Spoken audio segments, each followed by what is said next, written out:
So it gives me great pleasure to introduce Jonah Lehrer, who is a wonderful popularizer of the way that the brain works and how we, in a sense, as human beings, are a product of a wonderful set of complex interactions and that take place in our brain, and that gives rise to all types of human behavior. And Jonah and I have known each other for quite some time, and it's always great to sort of see his illumination of sort of some of the mysteries of the mind.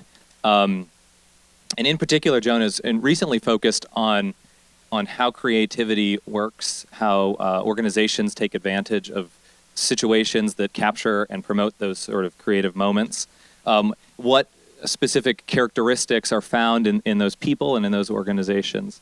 And I think it's especially fitting for Jonah to be at this presentation because he himself is a new father or recent father of Rosie. And so I hope that you're taking away some of sort of some of the thought that's collected in this room as well. So thank you very much, Jonah, for joining us, and we look forward to your presentation. Thanks so much. It is a tremendous honor and pleasure to be here.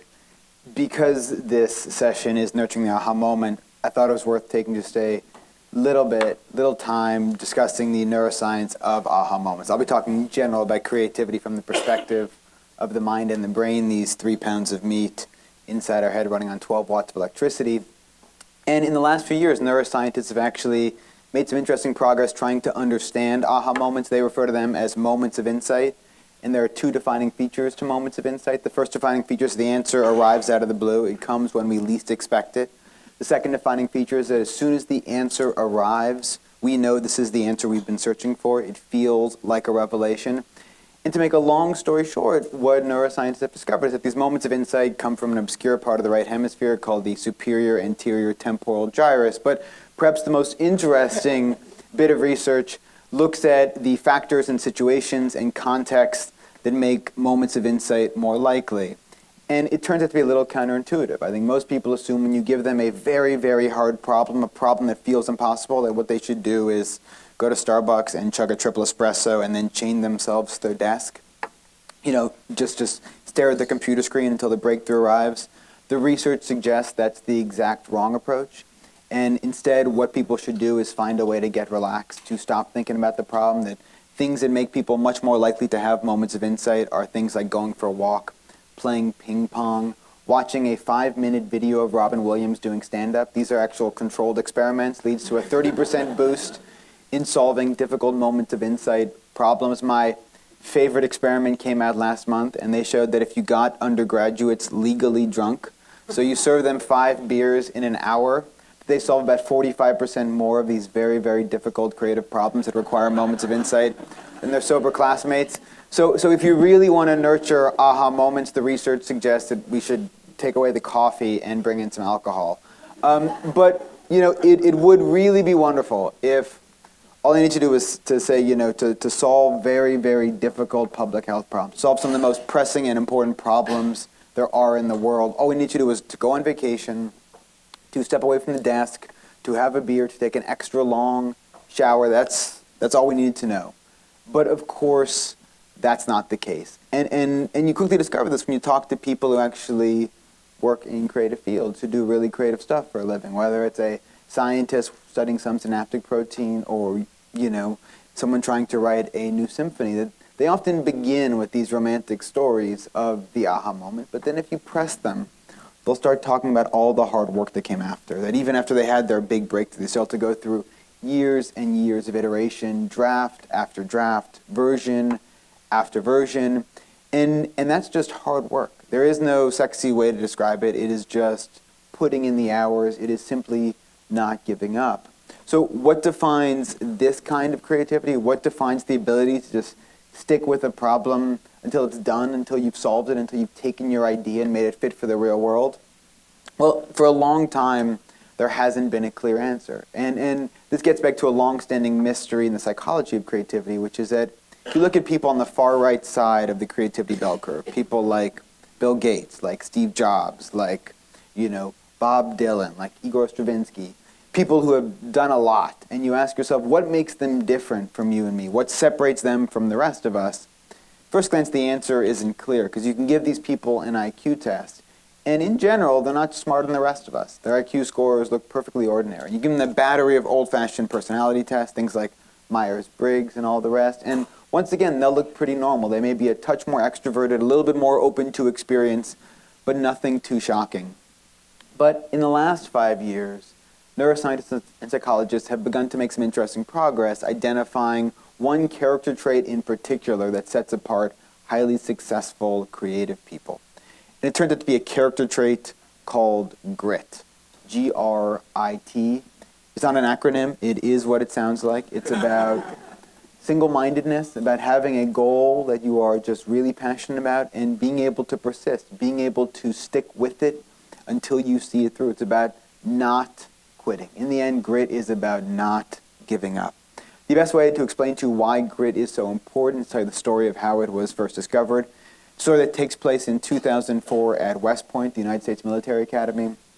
You see, for decades, going back to the 1960s, West Point had this problem where the initial 6 weeks of West Point are known as Beast Barracks, or the Beast. It's a very tough time. You get woken up at 5 a.m., you get yelled at by your commanding officers, you go on 12-mile marches. And a lot of kids, a lot of these new cadets just couldn't make it. So West Point every year was losing between 5 and 10% of its first-year cadets during basic training. And because West Point doesn't accept transfer students, this was a big problem. You're losing up to 10% of future leaders of the U.S. Army almost right away. So West Point had tried for a long time to find ways to predict in advance who could make it through, to predict in advance retention. So they developed this elaborate method called the whole candidate score, which consisted of SAT scores and IQ tests and measures of physical fitness, one-on-one interviews, but nothing worked. Nothing could predict who could actually make it through the Beast. So in desperation, in 2004, they approached a psychologist named Angela Duckworth at the University of Pennsylvania, and they asked her, can you help us? Can you find some way to help us figure out who can actually make it through basic training? She comes up with a short 3-minute survey called the Grit-O survey. It asks questions in 2 different domains. The first domain is single-mindedness. Have you always wanted to go to West Point? Have you always wanted to work on, this public health problem, this scientific challenge? Have you always wanted to invent this kind of gadget, and so forth? So that's the first domain, single-mindedness. Second domain is, how do you react to the inevitable frustrations and failures that come along? Are they a sign that you should double down and try even harder? Are they a sign that maybe you should go do something else with your life? Find a new goal. Those are the kinds of questions she asked. And what she discovered is that this short 2-minute survey, 2.5 minutes to complete, 12 questions, the first test West Point had ever used that allowed it to successfully predict who could make it through, that those cadets who scored highest in grit were about 70% more likely to make it through than those cadets in the lower standard deviations of grit. Now, West Point has used the Grit-O survey every single year. It works every single year. They're now in the process of rolling it out to all enlisted people in the Army, so 100,000 people every year. So it's taken a mainstream. Talk to people in the Army, they consider themselves to be in the grit building business. Since 2004, Duckworth has gone on to show that in field after field, grit is often the single best predictor of success. So if you're trying to figure out which 12-year-old is most likely to win the National Spelling Bee, turns out it's not the smartest 12-year-old or the one with the highest IQ score, the ones with the highest levels of grit. Why? Because grit mediates deliberate practice. Grit allows you to practice the right way, which is not the fun way. You're trying to figure out which amateur golfer is most likely to make the PGA Tour 5 years down the road. Not the ones with the longest drives, the best putt, the ones with the highest levels of grit. Which graduates of Wharton Business School are going to make the most money 3 years out, the ones with the highest levels of grit. Which teachers that teach for America are most likely to make it through the first 2 years in inner-city public school, the ones with the highest levels of grit. Which 8th graders in the Chicago public schools are most likely to graduate 4 years down the road, the ones with the highest levels of grit. That in field after field, domain after domain, grit predicts above and beyond any other measurement we have, from IQ scores to all these other personality tests. Now, this tells us, I think, something interesting about success, of course, that we live in a world obsessed with measuring talent, but in the real world, success isn't just talent, it's talent plus hard work. And that's what grit allows us to measure, really for the first time, is how willing you are to work hard when it's not fun, when people are telling you to quit, to give up, this will never work. Can you persist? That's what grit is all about. Now, I would argue that grit is particularly important in domains of innovation and creativity. And that's because, by definition, doing something new in the 21st century is going to be damned hard. That all the easy problems have been solved. All the low-hanging fruit has been plucked. So the challenges that often remain are incredibly, incredibly difficult, which I think is what this meeting is a testament to. Just how hard these challenges are. And that's why it takes grit. If you want to make it through, if you want to actually solve one of these long-standing problems, you're going to have to put up with people giving you all sorts of negative feedback, people telling you this is a terrible idea, I'm not going to fund it, it'll never work, find a new project, find a new goal, do something else with your life. In order to stick on through with it, to persist, you need lots of grit. There's a wonderful line from Woody Allen that 80% of success is just showing up. Well, grit is what allows you to show up again and again. So at the individual level, if I think there's one piece of advice I'd like to impart, it's the importance of thinking grit. But just being at this meeting today, I think one of the constant themes has been that success, innovation is not just about the individual, not just one gritty person, even the grittiest person in the world. It's a scarce resource. You just can't do it on your own. And so one consistent theme has been the importance of collaboration, of working with the right people. And so on that note, I'd like to just offer a few hopefully provocative conjectures, ideas. And I think one of my favorite ways to make the point is by telling you of an idea that was first put forth or told to me by a theoretical physicist named Geoffrey West at the Santa Fe Institute. And Geoffrey West makes this very interesting analogy between cities and companies. He points out that from a certain perspective, cities and companies look very similar, right? They're both big social organizations in a fixed physical space. They both have lots of infrastructure. And yet cities and companies exhibit one very interesting difference, which is that cities never die. Cities are indestructible. You can nuke a city, it comes back. You can flood a city, it comes back. You can have a devastating earthquake and burn the city to the ground, yet we still have San Francisco. Companies, on the other hand, they're incredibly fragile and fleeting. Even the biggest companies in the world, they die all the time. The average lifespan of a Fortune 100 firm is about 45 years. 25% of Fortune 500 firms die every decade. Only 2 companies in the original Dow Jones Index are still around. So West's question is quite simple. Why are cities immortal and why are companies so fragile? Well, by crunching lots and lots of data, West has found an interesting difference, and the difference goes like this. As a city gets bigger, as that metropolis swells in size, everyone in that city becomes more productive. They invent more patents per capita, they make more money, they invent more trademarks, and so forth. This is called superlinear scaling, and he argues it's what's driving urbanization. It's why urbanization is the great theme of life in the 21st century, because as cities get bigger, as they cram more people into those zip codes, people share more ideas. There are more knowledge spillovers, and so everyone becomes more creative. And this is a good thing. But in companies, you see the opposite happening. As a company gets bigger, you see sublinear scaling. So everyone in that company becomes less productive. They bring in fewer profits per capita, fewer patents per capita, fewer trademarks per capita, and so forth. And over the long term, this becomes a very, very dangerous trend, right? Because Wall Street's saying grow the bottom line, keep on getting bigger, and so companies try to do that, but they become less innovative, and so they become more reliant on their old ideas, and those old ideas don't work, and that is why companies die. So the point of this analogy, I think, is it tells us something interesting about what true group collaboration looks like. Because when it comes down to it, when you ask West, well, what's the difference between cities and companies? West argues that the main problem is that companies get in the way, that the magic of a city is it's a freewheeling, chaotic place. It's all those people bumping into each other while waiting in line for lattes on the sidewalk. And in the end, all those bumps add up. In a sense, it's like a meeting like this, where a bunch of strangers, a bunch of people who often don't know each other, come together, lots of time for small talk out in the lobby, lots of time for informal networking, mixing and mingling. That turns out to be an incredible recipe for group collaboration and creativity. It's those serendipitous moments. In contrast, companies, they try to micromanage the process. So you've got highly paid executives who think they know who you should be talking to, which problems you should be working on, and so forth. But all those attempts to micromanage the process, to stifle horizontal interactions, they become these very vertical places, they silo knowledge. All those corporate attempts to make us more creative, they actually get in the way. They backfire. So that's why West's advice is very simple. When in doubt, imitate the city. Now, I'd just like to unpack that piece of advice just a little bit, because I think it does have implications, even if you're not a Fortune 100 company, even when it comes just to the way we think about our own collaborations, who we choose to work with. There's this wonderful Jane Jacobs line about cities where, when she was trying to summarize the magic of the metropolis, she put it this way: by its nature, the city provides what otherwise could be given only by traveling. Namely, it forces us to meet and spend time with the strange.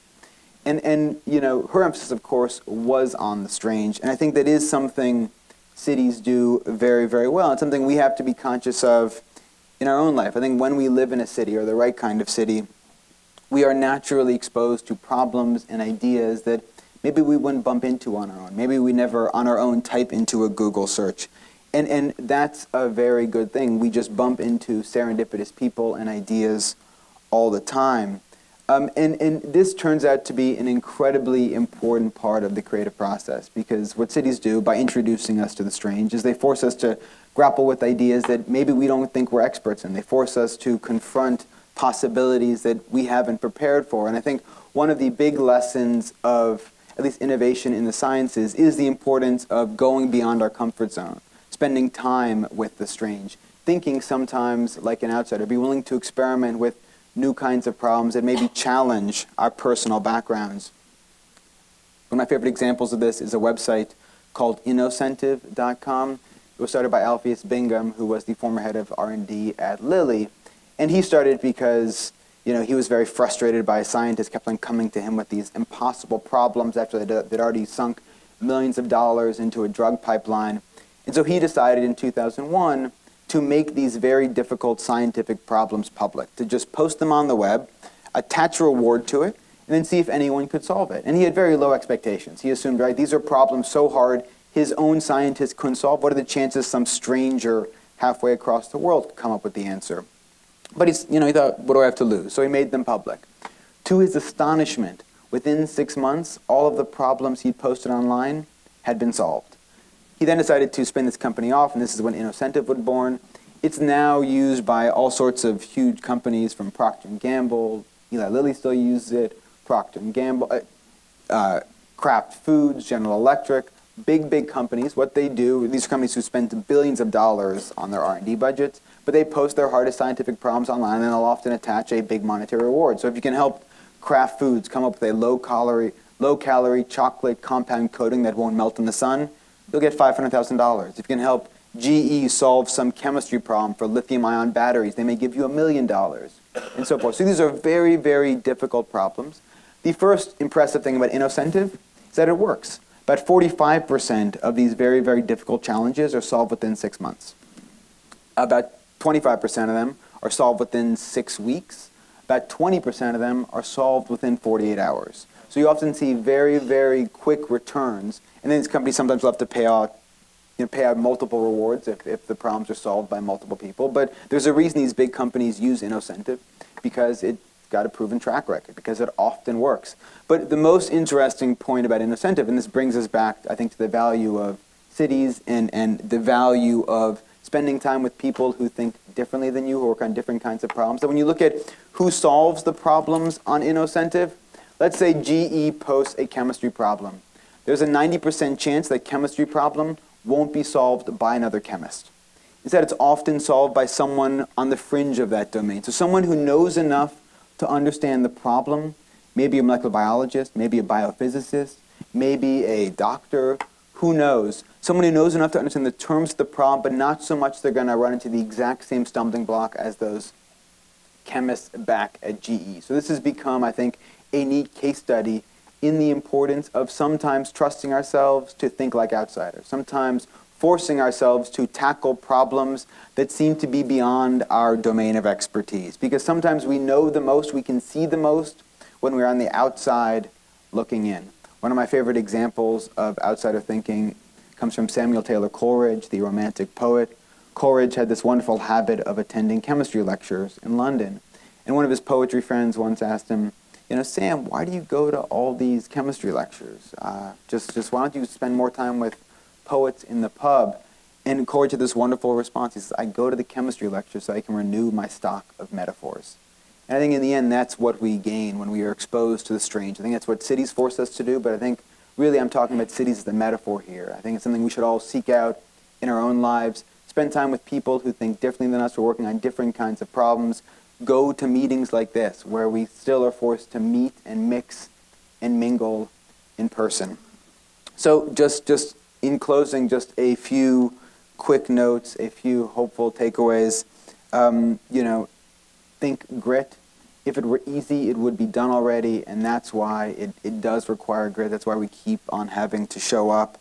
It's important, I think, to structure our personal social network like a city, to always mix and mingle with people who think differently than us, and to not be afraid of being an outsider, of tackling problems in which we don't have lots of expertise, because sometimes that's a tremendous advantage. And if all else fails, if you are really stuck and stumped, if the problem feels impossible, that's probably your brain telling you you need a moment of insight, in which case you should just chug a beer and take a long shower. Thank you all so much for listening. It's really a tremendous honor to be here. Thank you very, very much.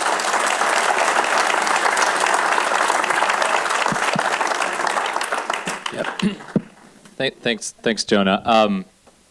Speaking of somebody who sometimes feels a little bit lazy, what can I do to increase my level of grit? Like, how do you, you know, you can become a literate person, but can you be a gritterate person? Anyway, well, so that's what Angela's actually looking at now. I'm Angela Duckworth, and this is actually a Gates Foundation grant. But I don't think Andrew knew that. This wasn't it wasn't a leading question. But right now, one of her longitudinal studies involves going to the schools in West Philadelphia, troubled schools, and about 45% of kids drop out before their senior year. She's interested in the 55% of kids who stay in school. Already, that's a much grittier cohort. About 95% of those kids who stay in school, their test scores get worse over time, which is very depressing. She's focusing on the 5% of kids who somehow get better. They come from the same failing schools, the same poor communities, but they improve their test scores year after year. Sure enough, their grit's off the charts, but she wants to figure out what that means in the real world. How does that cash out? And so she's looking at their personal work habits and so forth, and she's found some interesting stuff. But at the moment, because she's just beginning this longitudinal study, at the moment her best piece of advice is this wonderful maxim called choose easy, work hard. That it's very important, especially with our kids, to encourage them to choose easy, to give them a menu of possibilities that they can choose from. So maybe it's chemistry. Maybe they'll love chemistry experiments. Maybe it's sculpture or ballet or acting classes. Who knows? But let them try lots of different stuff. Let them find that thing that feels like play, not like work. But then once they find that passion, you have to encourage them every single day to work hard. That to get good at that, it's going to take 10,000 hours plus or minus 5,000 hours of practice. So you're not supposed to quote Malcolm Gladwell. Well, plus or minus 5,000 hours. You definitely need the error bars. But I think it does apply to adults too. I mean, I think adults should also choose easy and then remind ourselves to work hard. But you know, the important takeaway from that is that grit is a scarce resource. That no one's got unlimited amounts of grit, and that's why it is very, very important to work on problems that one is passionate about, to work on problems that one really believes in. Because you know, I think if there's one thing we all know for sure in this room, it's that solving the kinds of problems that people are trying to solve here today, it's not easy. That it needs to be a passion, because otherwise, there's not enough grit in the world to keep you going. Awesome. Thank you very much. Thank you.